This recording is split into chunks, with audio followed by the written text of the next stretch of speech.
বাংলাদেশ সহ ৭৫টি দেশের নাগরিকদের জন্য ইমিগ্রেন্ট ভিসা সাময়িকভাবে স্থগিত করার ঘোষণা দিয়েছে মার্কিন যুক্তরাষ্ট্র। প্রেসিডেন্ট ডোনাল্ড ট্রাম্প প্রশাসনের এই সিদ্ধান্ত কার্যকর হবে আগামী ২১ জানুয়ারি থেকে। তবে পর্যটক, ব্যবসা কিংবা অন্যান্য অস্থায়ী ভিসা এই নিষেধাজ্ঞার আওতার বাইরে থাকবে।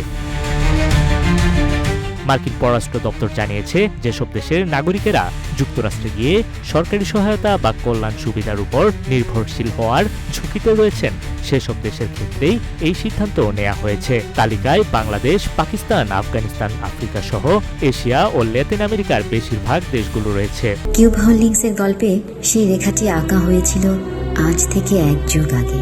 নকশাই আমাদের ভাষা। Cube holdings limited. পররাষ্ট্র দপ্তরের বিবৃতিতে বলা হয়, আমেরিকার অভিবাসন ব্যবস্থার অপব্যবহার বন্ধ করাই এই পদক্ষেপের মূল উদ্দেশ্য। আমরা এমন বিদেশি নাগরিকদের প্রবেশ ঠেকাতে চাই যারা ভবিষ্যৎ মার্কিন করদাতাদের অর্থে পরিচালিত কল্যাণ কর্মসূচির উপর নির্ভরশীল হয়ে না পড়েন। এই স্থগিতাদেশের ভিত্তি তৈরি হয়েছে গত নভেম্বরে জারি করা একটি নির্দেশনার উপর। এই নির্দেশনায় মার্কিন দূতাবাস এবং কনসুলেট কর্মকর্তাদের ভিসা আবেদনকারীদের আর্থিক সক্ষমতা, স্বাস্থ্য, বয়স, পারিবারিক অবস্থা, শিক্ষা, দক্ষতা এবং অতীতে সরকারি সহায়তা গ্রহণের ইতিহাস কঠোরভাবে যাচাইয়ের নির্দেশ দেওয়া হয়েছে। বিশেষজ্ঞদের মতে, নতুন নিয়মে আবেদনকারীদের ইংরেজি ভাষায় দক্ষতাও যাচাই করা হতে পারে। এমনকি ইংরেজিতে সরাসরি সাক্ষাৎকার নেয়ার নির্দেশনাও যুক্ত করা হয়েছে, যা আগে অনেক ক্ষেত্রে বাধ্যতামূলক ছিল না।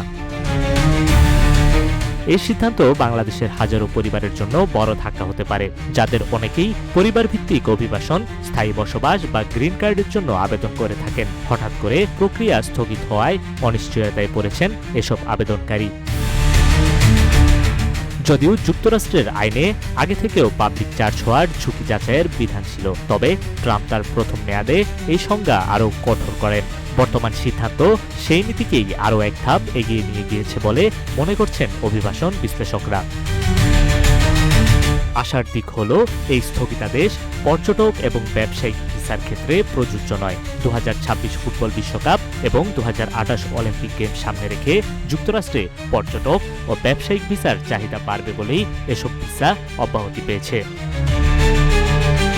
নিউজ ডেস্ক, রূপালী বাংলাদেশ।